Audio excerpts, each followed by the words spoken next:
John sat alone in the living room, the flicker of the television casting dull shadows across the walls.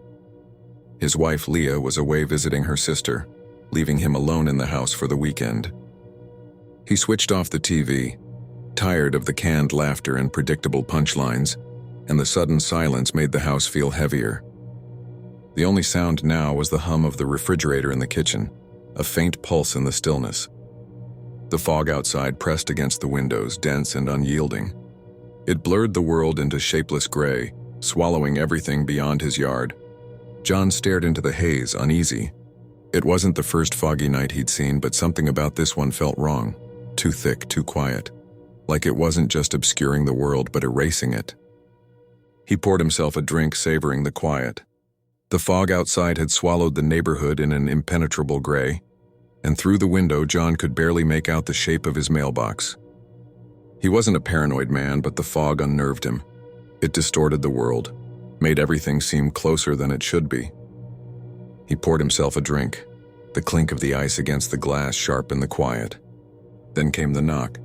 It wasn't the polite rapping of a visitor, but a frantic pounding, desperate, erratic. John tensed, his fingers tightening around the glass. He listened, unsure if he had imagined it. But then it came again, harder this time. "Please!" a voice cried out, muffled by the thick front door. "Please help me, I'm thirsty, please let me in." John stood up, his heartbeat quickening. He walked toward the door but stopped a few feet away, unsure. The voice was that of a woman, her tone laced with a raw edge of panic. He peered through the peephole. A woman stood on his front porch, her appearance so disheveled it sent a ripple of discomfort down his spine. Her long, tangled hair clung to her face, strands matted with dirt. She wore a filthy, ragged dress caked in grime, her bare feet blackened from what looked like a long, brutal journey. She kept slapping the door with her palm, as if she didn't have the strength to knock properly. "Please, let me in," she shouted, her voice cracking. "I'm so thirsty." John's throat tightened. His first instinct was to open the door, but something in the pit of his stomach held him back. The way she looked, the frantic energy that radiated from her, it felt wrong. "I'll get you something," he called through the door. "Stay there." He retreated to the kitchen, opening the fridge to grab a bottle of water. His fingers shook as he closed the fridge door. There was a strange weight in the air, like the fog outside was seeping through the walls. His instinct screamed at him to stay away from the door, but guilt gnawed at him. What if she was really in trouble? What if she just needed help? When he returned to the foyer, everything was quiet. No more pounding, no cries of desperation, just silence. John cautiously approached the door, the bottle in hand. He stopped. The woman was no longer outside. A chill crawled up his spine, every hair on his body standing on end. His eyes darted around the room, his heart pounding in his ears. Slowly he turned and froze. She was inside, standing in the living room not more than 10 feet from him, staring directly into his eyes. "How?" The words died in his throat. His legs felt rooted to the floor. She smiled faintly, her cracked lips pulling back to reveal yellowed teeth. There was a strange calmness in her now, a slow, deliberate energy. The desperate woman from the porch had vanished, replaced by something colder, more focused. "You're kind," she said softly, her voice brittle like dry leaves.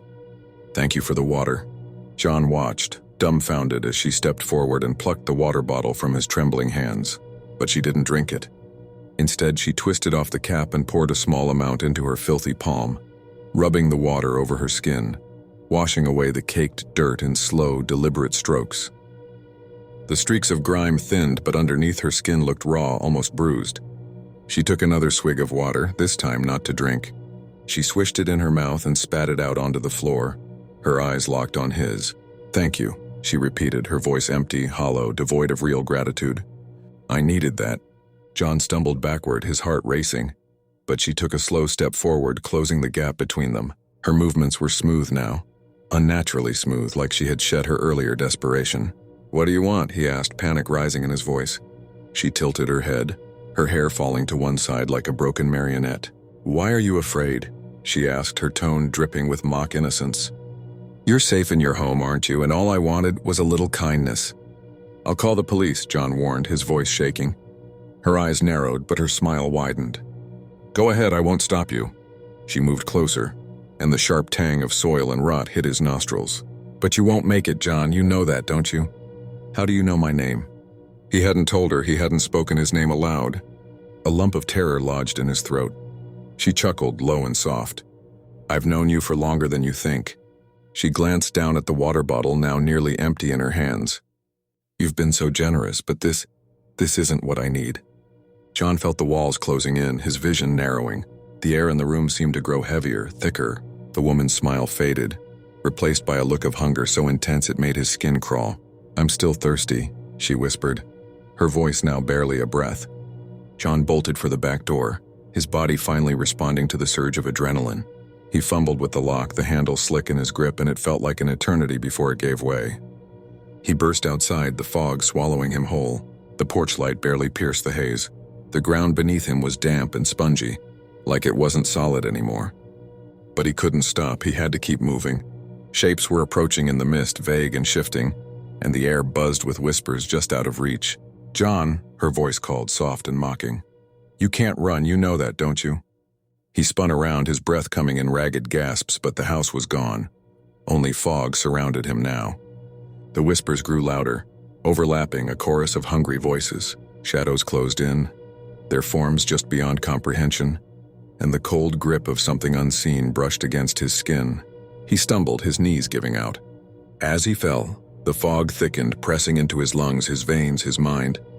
And through the suffocating gray, her voice drifted close, a final whisper in his ear.